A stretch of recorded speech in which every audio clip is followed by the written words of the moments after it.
का जो विषय है वो है धर्म का सत्य स्वरूप। सत्य स्वरूप की जब हम बात करते हैं तो स्वाभाविक है कि धर्म का कुछ असत्य स्वरूप भी समाज के अंदर प्रचलित होगा। कोई अतिशयोक्ति नहीं होगी यदि मैं ये कह दूं कि धर्म वास्तव में है क्या।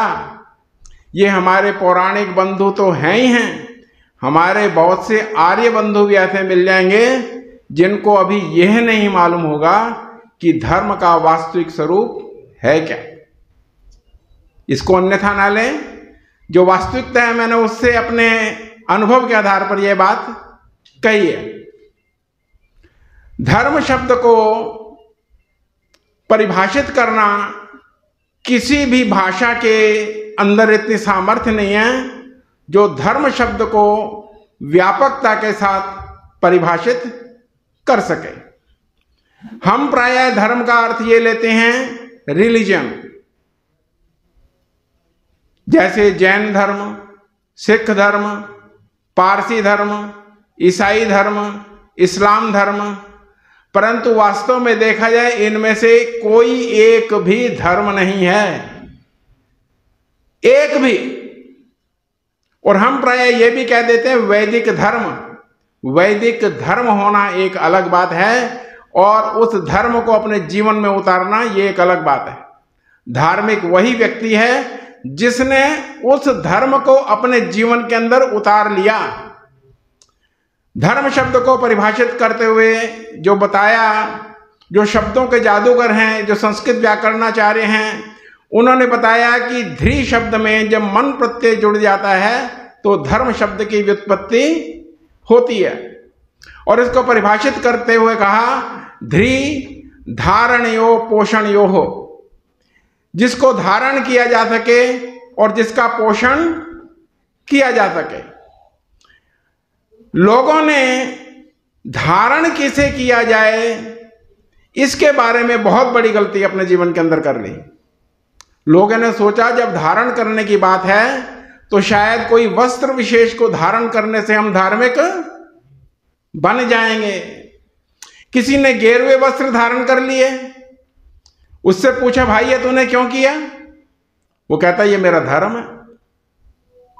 किसी ने काले वस्त्र धारण कर लिए, उससे पूछा अरे भाई ये तूने काले वस्त्र क्यों धारण किए हैं?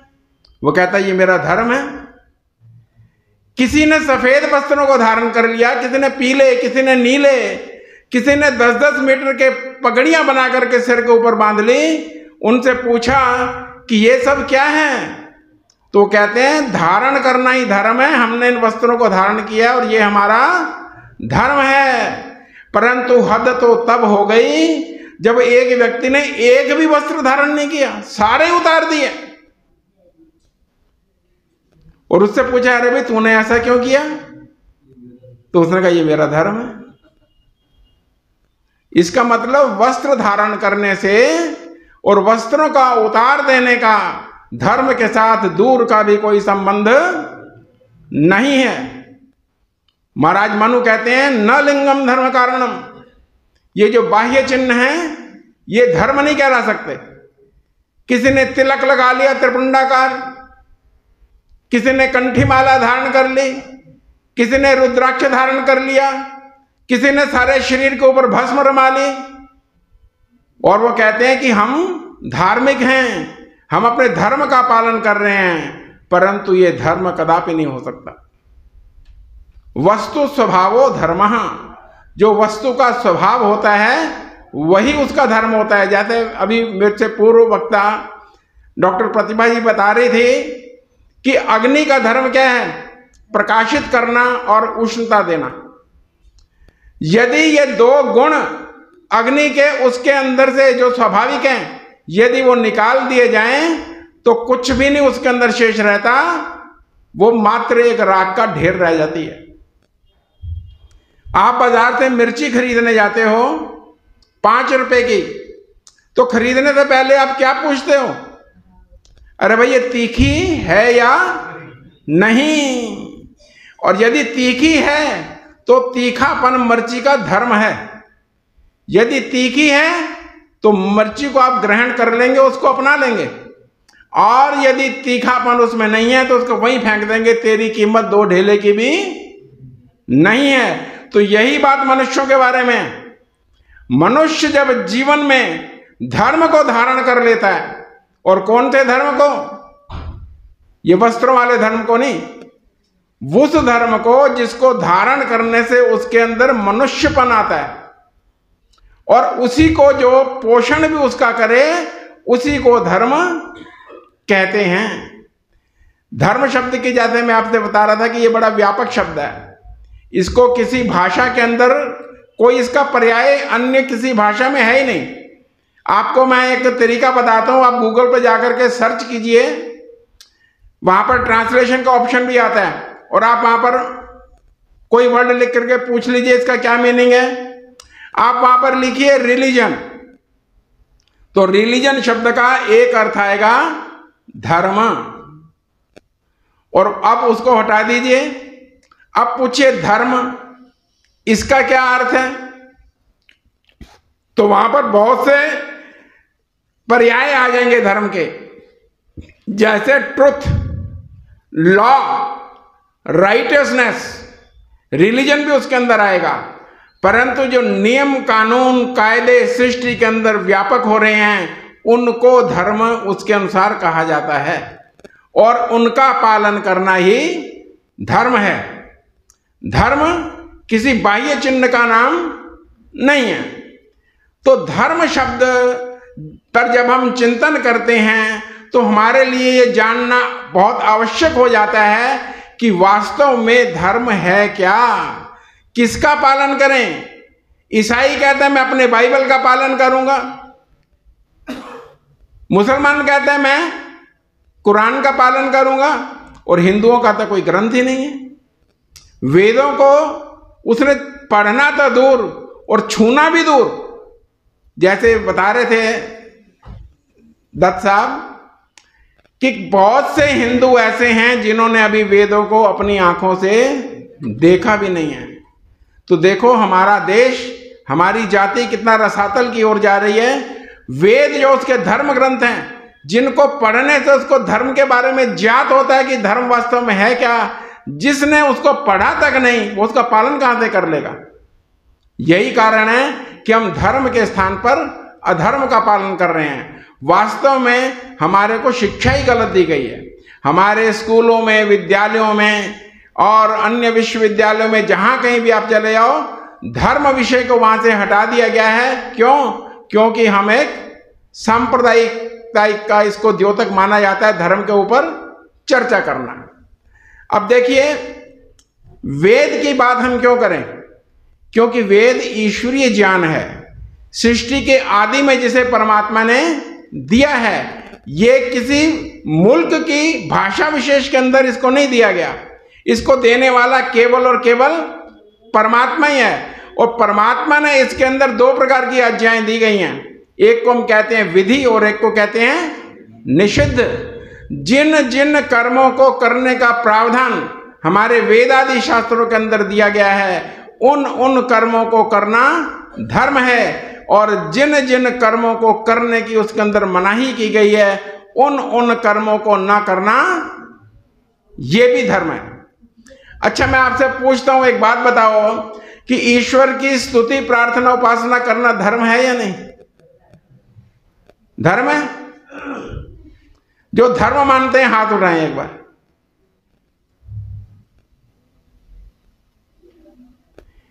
चलिए ठीक है, ईश्वर की स्तुति प्रार्थना उपासना करना धर्म नहीं, ये धर्म का एक अंग है।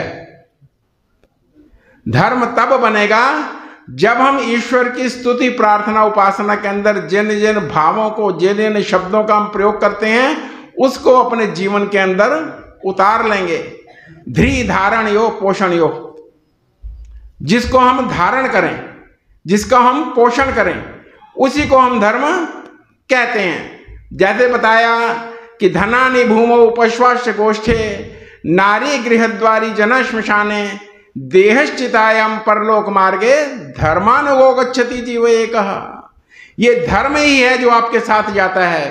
तो इसका मतलब धर्म कुछ ऐसी चीज है जिसको जो इस धरा के ऊपर नहीं रहती, बल्कि हमारे साथ ही वो चली जाती है। बाकी जितनी धन संपदाएं हैं हमारे जीवन के अंदर उपार्जित की हुई, वो सब की सब यहीं पर रह जाती हैं। और धर्म को एक और बहुत सुंदर बात कही गई, जैसे बहन जी बता रहे थे कि आहार निद्रा भय मैथुनंच सामान्य मेतत् पशुभिर नराणम धर्मो ही तेषाम अधिको विशेषो धर्मेण हीना पशु भी समाना।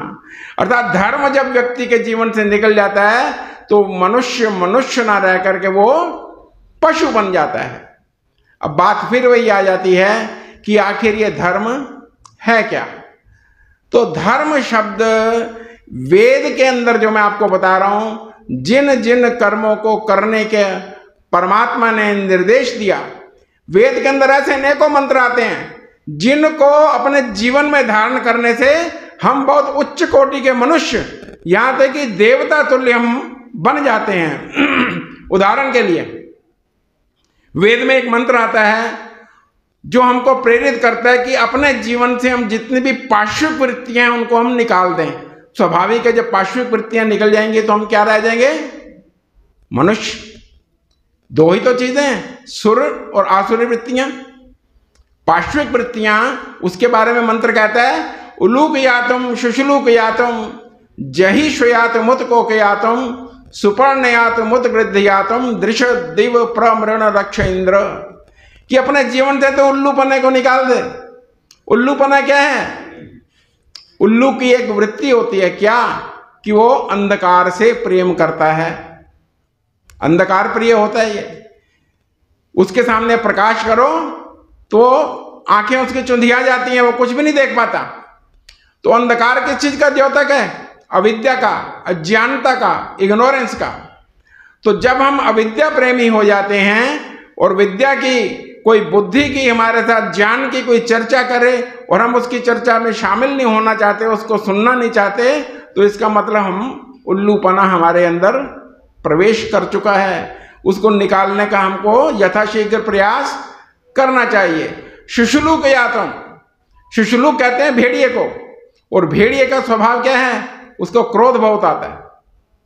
ये क्रोध, बात बात पर क्रोधित हो जाना, ये भेड़िए का द्योतक है।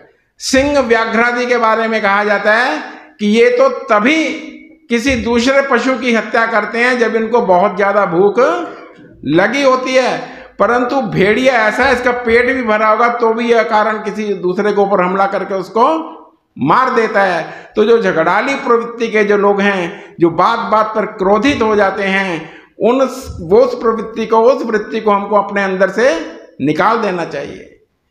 उलूक यातम शुशुलूक यातम जही श्वान मुतको के यातम, श्वान वृत्ति को अपने अंदर से निकाल देना चाहिए। श्वान कहते हैं कुत्ते को, और कुत्ते का एक स्वाभाविक गुण होता है क्या? स्वजाति विद्रोह। आपने देखा होगा कि कुत्ते जहां पर उसका जो क्षेत्र होता है, जिस गली का वो रहने वाला होता है, यदि दूसरा कुत्ता उसके पास आ जाए तो उसको काटने को, उसको खाने को दौड़ेगा, भौंकेगा उसको देख करके। हमारे घरों के अंदर हमारे बहुत से मिलने वाले आते हैं, अतिथि आते हैं, विद्वान लोग आते हैं, हमारे मित्र आदि आते हैं, उनको देख करके हमको प्रसन्न होना चाहिए।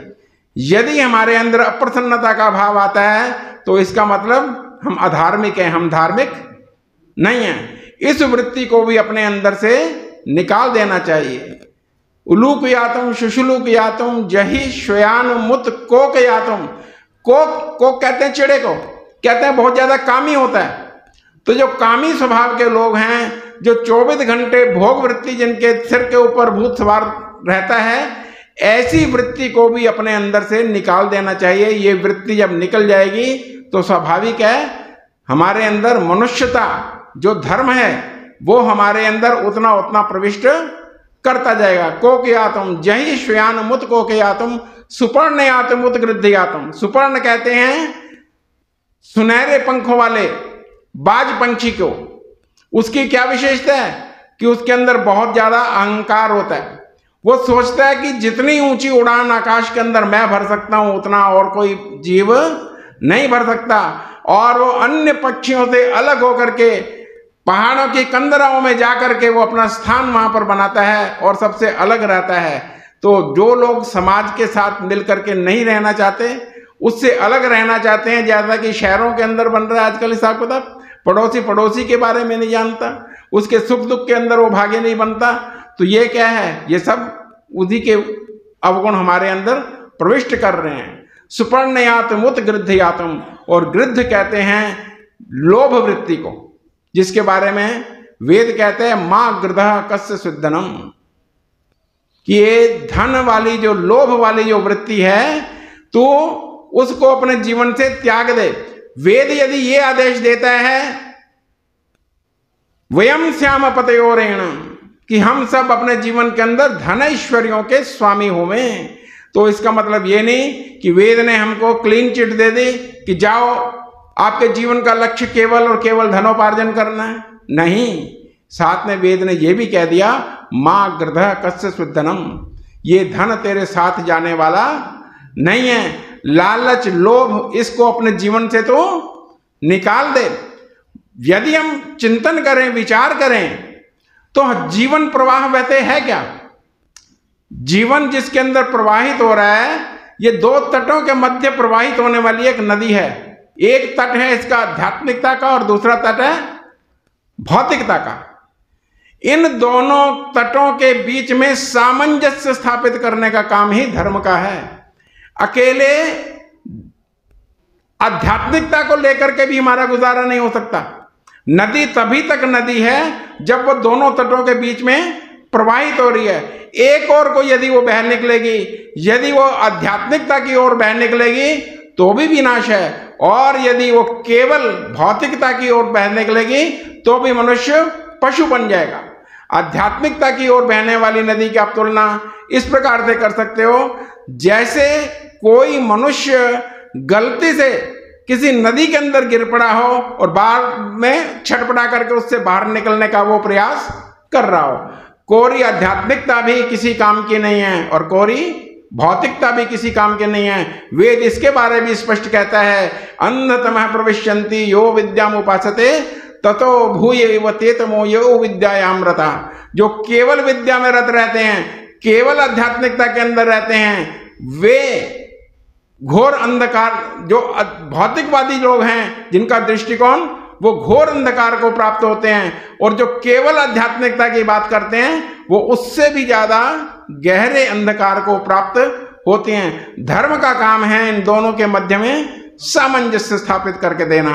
इस प्रकार का जिसका चिंतन होता है व्यक्ति अपने जीवन के अंदर सफल हो जाता है, और वही व्यक्ति सही मायनों में अपने जीवन के अंदर वो धार्मिक भी कहलाता है। ये बार बार आदरणीय श्री अंकित प्रभाकर जी अपने गुरु श्री धर्मवीर जी के बारे में चर्चा करते हैं, तो उन्हीं के कुछ एक धर्म के बारे में मैंने किसी लेख के अंदर मुझे याद आ रहा है, मैंने पढ़ा था। उनके लेख का शायद शीर्षक था कि धर्म की अनिवार्यता क्यों, कि धर्म हमारे जीवन में अनिवार्य है, ये ऐच्छिक नहीं है। हम ऐसा ना सोचें कि हमारी इच्छा है तो हम धर्म को अपने जीवन के अंदर अपना लेंगे, ये हमारी इच्छा के ऊपर नहीं है। व्यापार मनुष्य करता है इसलिए क्योंकि उसको दिखाई दे रहा होता है कि मैं व्यापार करूंगा तो मेरे जीवन के अंदर धन आएगा, परंतु धर्म की ओर उसकी वृत्ति उसके नहीं बनती, क्योंकि धर्म से होने वाले जो लाभ हैं उसको प्रत्यक्ष दिखाई नहीं देते। लेकिन वास्तविकता यह है कि ये संपूर्ण ब्रह्मांड जो है ये धर्म के ऊपर ही टिका हुआ है। और धर्म, जैसे मैंने आपको बताया कि धर्म नाम है नियमों का, जिसके वशीभूत होकर के ये सारा संसार नियमों के अंदर बंधा हुआ गति कर रहा है। और जो हमारा ये शरीर है और हमारा ये जितना भी सौर मंडल के अंदर जो कुछ भी है, ये सब के सब नियमों के अंदर बंधे हुए हैं। सूर्य निश्चित समय पर निश्चित दिशा से उगता है और निश्चित समय पर निश्चित दिशा में जाकर के ये अस्त हो जाता है। बहुत से लोग ऐसा भी कह देते हैं कि ये सब तो स्वतः हो रहा है, इसको करने वाला कोई नहीं है, धर्म वगैरह की कोई बात नहीं करो, ये तो अनादिकाल से ऐसे चलता आ रहा है। उनका ये चिंतन बहुत ही गलत है। ऐसे लोग यदि गलती से धार्मिक काम अपने जीवन के अंदर कर भी लें तो ये समझ लो कि वो एक दुर्घटनावश कहते भी वो हो गए। वो सच्चे मायनों में ईमानदार तरीके से वो धार्मिक नहीं कहे जा सकते। क्यों? इसके पीछे कारण है, हम ईश्वरीय सत्ता का निषेध करने का हमको किसी भी कीमत पर कोई अधिकार नहीं है। नियम है क्या? नियम तो वास्तव में जड़ है। हम नियम तो माने परंतु नियामक को ना माने, हम इसका मतलब पूर्णतः धार्मिक अपने जीवन के अंदर नहीं है। वहां पर एक और उदाहरण देते हैं वो आदरणीय धर्मवीर जी। वो कहते हैं कि धर्म हमारे अंदर संवेदनशीलता उत्पन्न करता है। बहुत सुंदर उन्होंने उदाहरण दिया। वो कहते हैं मान लीजिए आप किसी रेलगाड़ी के अंदर, ट्रेन के अंदर आप यात्रा कर रहे हैं और उस यात्रा करते हुए आपके पास कोई व्यक्ति पानी की बोतल बेचने वाला भी आता है, भोजन भी लेकर के आता है, परंतु वो उसका व्यवसाय है। आपको कितनी भी भूख क्यों ना लगी हो, वो आपको तभी देगा जब आप उसको पैसे देंगे। यदि पैसे आप उसको नहीं देंगे, क्यों? क्योंकि उसका उद्देश्य है धनोपार्जन करना। पैसे नहीं देंगे तो उसको आपकी भूख से, आपकी पीड़ा से उसको कोई मतलब नहीं है। और वहीं पर एक दूसरा व्यक्ति भी आता है, वो आपको मुफ्त के अंदर आपकी पीड़ा का अनुभव करता हुआ आपको पानी भी देता है और आपको खाने के लिए भोजन भी देता है। वो जो कर्म कर रहा है वो धर्म की श्रेणी में आएगा, और जो पहले वाला चिंतन है वो व्यापारिक दृष्टि है। तो हमको अपने जीवन के अंदर संवेदनशील बनना चाहिए। जैसे अभी लक्षण बताए 10, धृति क्षमा दमो स्तेयम शौचमिंद्रिय निग्रह धीर विद्या सत्यम क्रोधो दशकम धर्म लक्षणम। ये मात्र लक्षण हैं।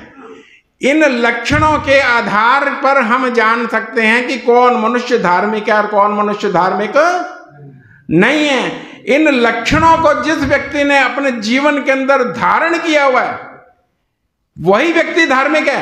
मात्र जानने मात्र से कोई व्यक्ति धार्मिक नहीं हो जाया करता।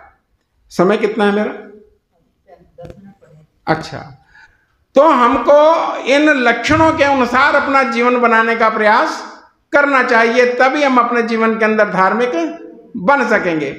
अन्य और भी अनेकों मंत्र आते हैं वेद के अंदर। जैसे मैंने आपके सामने मंत्र रखा उलूकयातम शिशुलूकयातम, ऐसे ईश्वर के स्वरूप के बारे में आया। ईशावास्यमिदं सर्वम यत्किंच जगत्याम जगत। ईश्वर जो है वो सृष्टि के कण कण के अंदर विद्यमान है। ये मात्र जानकारी तक ही सीमित न रहे, अपितु प्रत्येक कर्म करते हुए हमको ये ध्यान रहना चाहिए कि ईश्वर मेरे प्रत्येक कर्म को देख रहा है। जिस समय हम ऐसा अनुभव करना शुरू कर देते हैं, हम उसी क्षण धार्मिक बनना शुरू कर देते हैं। धर्म कई प्रकार के हैं, व्यक्तिगत भी हैं, पारिवारिक भी हैं, सामाजिक भी हैं, राष्ट्रीय भी हैं, अंतर्राष्ट्रीय भी हैं। वेद सभी प्रकार के धर्मों का पालन करने का आपको आदेश कहता है। वेद कहता है मां भ्राता है भ्रातरन वीक्षण मां सुसार मुत्सता सम्यंच सव्रता भूतवा वाचम वदत भद्रया। भाई भाई के साथ द्वेष न करें, प्यार के साथ एक दूसरे के साथ रहें। इस प्रकार का भाव यदि हमारे जीवन के अंदर आता है, सहृदयम सामनस्यम विद्वेषम कृणोमि वा अन्यो अन्यम अभिहर्यत वत्सम जातम विमाग्नेया। ये जो बातें ईश्वर ने हमारे को वेद के माध्यम से हमको बताई हैं, उनको ज्यों ज्यों हम अपने जीवन में उतारते चले जाते हैं, केवल अपने ज्ञान तक ही सीमित नहीं रखते, अपितु प्रत्येक क्षण उसको अपने जीवन के अंदर अपनाते भी हैं, तो हम वास्तव में धार्मिक हैं। हम धर्म को जान भी रहे हैं और धर्म का पालन भी कर रहे हैं। परंतु यदि वो केवल हमारे ज्ञान तक सीमित है, जैसे डॉक्टर की कोई औषधि किसी को बताई कि इस औषधि के द्वारा जो आपका रोग है इसको सेवन करने से आपका रोग दूर हो जाएगा, क्या उस जानकारी मात्र से आपका रोग दूर हो जाएगा? चाहे वो निश्चित रूप से वो औषधि बिल्कुल ठीक है, वो लेगा तो निश्चित रूप से उसका रोग दूर होगा, परंतु होगा तभी जब उसको अपने जीवन के अंदर धारण करेगा, अर्थात उस औषधि का निर्माण करके उसका प्रयोग करेगा। यदि प्रयोग में नहीं लाया तो उस औषधि के बारे में जो उसको बताया गया है वो ज्ञान ना होने के बराबर है। तो हमारे को जो ज्ञान परमात्मा ने दिया है उसको हम अपने जीवन के अंदर उतारें, तभी हम जाकर के अपने जीवन में धार्मिक बन सकेंगे। तो धर्म के बारे में एक बहुत सुंदर एक दृष्टांत आता है जो मैं आपको बताना चाहूंगा। एक छोटा सा कथानक है, विशेष रूप से बच्चों को बहुत प्यारा लगेगा। वो कहते हैं कि एक बार किसी विद्यालय में एक नया अध्यापक आया, वहां पर उसकी ट्रांसफर हुई, वो पढ़ाने के लिए आया। तो कक्षा में उसका प्रथम दिन था। कक्षा में आने के उपरांत उस अध्यापक ने सभी विद्यार्थियों के साथ बातचीत की, जैसा कि स्वाभाविक है। तो बातचीत करने के दौरान जिस विद्यार्थी को उसने सबसे ज्यादा प्रतिभाशाली, होशियार पाया, उससे उसने प्रश्न किया। वो लड़की थी बेचारी। उससे उसने प्रश्न किया। उसने कहा, बेटे बताओ तुम्हारा नाम क्या है? उस लड़की ने कहा, मेरा नाम है सुमन। उसने कहा, पूरा नाम बताओ बेटे, अकेले सुमन क्यों बता रहे हो? उसने कहा, नहीं मास्टर जी, गुरुजी मेरा नाम सुमन ही है, इससे ज्यादा मेरे नाम के साथ और कुछ लिखा हुआ नहीं है। तो गुरुजी ने दूसरा प्रश्न एक और पूछ लिया।